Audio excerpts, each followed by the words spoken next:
లీలావతి హాస్పిటల్లో బాణామతి. ముంబైలో ఇప్పుడు ఇదే హాట్ టాపిక్. ఓవైపు 1500 కోట్ల నిధుల దుర్వినియోగంపై విచారణ జరుగుతుండగానే లీలావతిలో లేటెస్ట్ గా చేతబడి ఎపిసోడ్ తెరపైకొచ్చింది. ప్రాణాలు కాపాడాల్సిన అధునాతన ఆసుపత్రిలో అనాగరిక కాలజాదు ఎవరి పని, ఎందుకని? కార్పొరేట్ వైద్యానికి బ్రాండ్గా పేరున్న లీలావతి హాస్పిటల్లో అలా చేతబడి బాణామతి జరిగిందా? క్షుద్ర పూజల ఆనవాళ్లు ఆధారాలతో సహా కోర్టును ఆశ్రయించారు లీలావతి కీర్తిలాల్ మెహతా మెడికల్ ట్రస్ట్ ప్రస్తుత ట్రస్టీ ప్రశాంత్ మెహతా. బాంద్రా కోర్టు ఆదేశాలతో Maharashtra anti black magic act కింద కేసు ఫైల్ చేసి దర్యాప్తు చేస్తున్నారు పోలీసులు.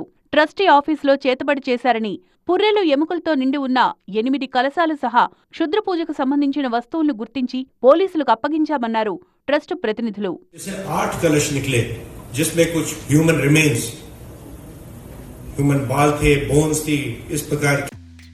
ఏ రాజు, ఎవరా అమ్మాయి? ఇది మ్యారేజ్ ఇన్విటేషన్ కాదు, నేను కొత్త బిజినెస్ స్టార్ట్ చేస్తున్నాను. కానీ ఎలా? బాస్ వాలా be the boss.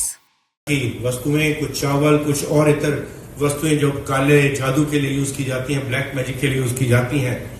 Leelavathi hospital వైద్య రంగంలోనే ఓ ఐకాన్. వీవీఐపీలు, సెలబ్రిటీలు ట్రీట్మెంట్ కోసం ఎక్కువగా లీలావతి హాస్పిటల్కే వస్తుంటారు. వైద్యపరంగా నెంబర్ 1గా ఉన్నప్పటికీ ట్రస్టీల మధ్య విభేదాలతో లీలావతి వివాదాల ఫ్రేమ్లోకొచ్చింది.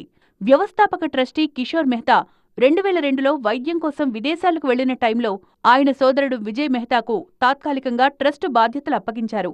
అదే అదనుగా అతను తన కుటుంబ సభ్యులను, బంధువులను ట్రస్టీలుగా నియమించుకుని కిషోర్ మెహతాను శాశ్వత ట్రస్టీగా తొలగించారనే వివాదాలు పీక్స్కు వెళ్లాయి. న్యాయ పోరాటాల క్రమంలో 2016లో కిషోర్ మెహతా మళ్లీ శాశ్వత ట్రస్టీ అయ్యారు. 2024లో కిషోర్ మెహతా మరణంతో ఆయన కుమారుడు ప్రశాంత్ మెహతా ట్రస్టీగా బాధ్యతలు చేపట్టారు. ఆ క్రమంలో ఫోరెన్సిక్ ఆడిట్ నిర్వహిస్తే నిధుల గోల్మాల్ బయటపడింది. విజయ్ మెహతా హయాంలో 1500 కోట్ల నిధుల దుర్వినియోగం జరిగిందనే అభియోగాలపై 3 కేసులు ఫైల్ అయి విచారణ కొనసాగుతోంది. Impact on the hospital, because with this money we could have built another 3 hospitals. I mean, having 1500 crores plus money gone by, it does impact. కాలాజాదు కర్త, కర్మ, క్రియ పాత ట్రస్టీలే అని ప్రస్తుత ట్రస్టీ వర్గం ఆరోపిస్తోంది. ట్రస్టీ ప్రశాంత్ మెహతా ఆయన కుటుంబాన్ని టార్గెట్ చేసి క్షుద్ర పూజలు నిర్వహించారనే ఫిర్యాదుపై ఎంక్వైరీ కూడా నడుస్తోంది. అయితే సంచలనం సృష్టించడానికే ఇలాంటి కథనాలని ఖండిస్తున్నారు పాత ట్రస్టీ వర్గం. బ్లాక్ మ్యాజిక్ ఓ కట్టుకథ అంటున్నారు మాజీ ట్రస్ట్ విజయ్ మెహతా కుమారుడు చేతన్ మెహతా. కానీ మాజీ ట్రస్టీ సహా 17 మందిపై ఎఫ్ఐఆర్ కూడా నమోదైంది.